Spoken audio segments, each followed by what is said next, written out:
किसी ने एक बड़ी सुंदर लाइन कहा था कि उपदेश का मतलब केवल सुनने से नहीं होता है, उपदेश का मतलब होता है उनका पालन करना।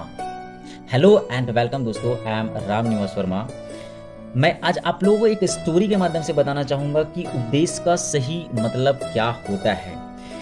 एक बार किसी नगर में एक महात्मा का आगमन हुआ। उनकी दयालुता, मृदुभाषिता और आकर्षक प्रवचन का लोगों के हृदय में ऐसा प्रभाव पड़ा कि रोज बहुत बड़ी संख्या में लोग उनका प्रवचन सुनने आने लगे तथा वहां नित्य आनंद की वर्षा होने लगी। उनका उपदेश सुनने के लिए उस नगर का बनिया भी नित्य जाया करता था।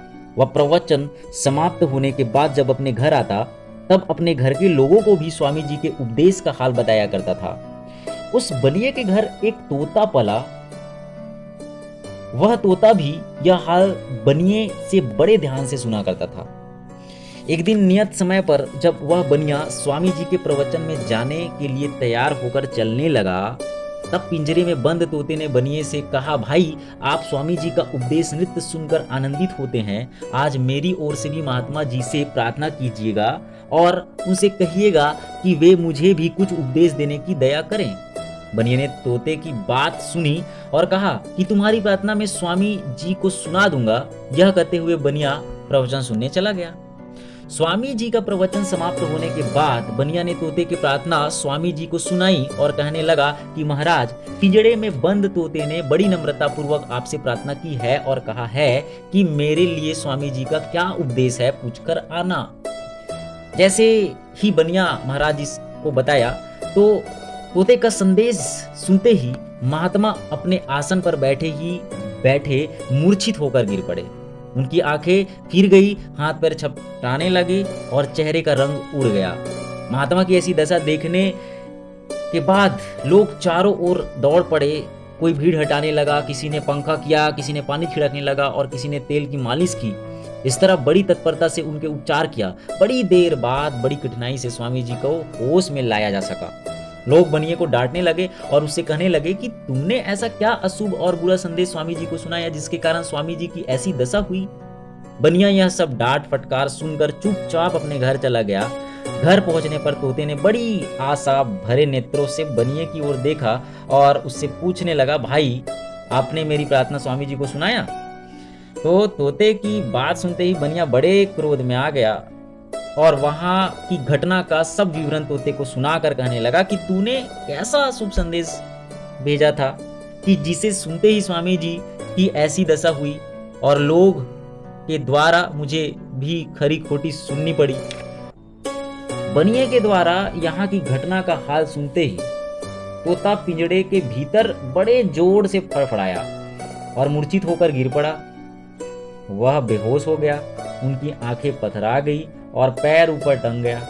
यह दुखद समाचार सुनते ही पड़ोस के बहुत से लोग वहां भी इकट्ठा हो गए। इस घटना को देखते ही बनिया बड़े आश्चर्य में पड़ गया। वह सोचने लगा, भगवान, यह क्या रहस्य है कि तोते की भी महात्मा जैसी दशा हो गई। बनिया ने फिर तोते को तुरंत ही पिंजड़े से बाहर निकाला और उसे पानी आदि छिड़कने का प्रबंध करने लगा।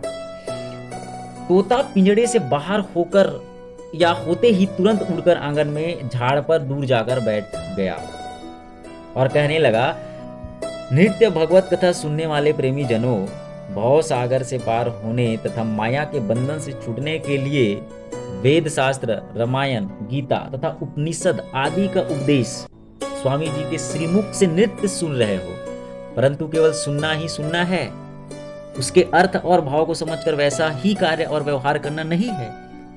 उन उपदेशों को आचरण में नहीं उतारना है, तब बंधन से छुटकारा कैसे हो सकता है।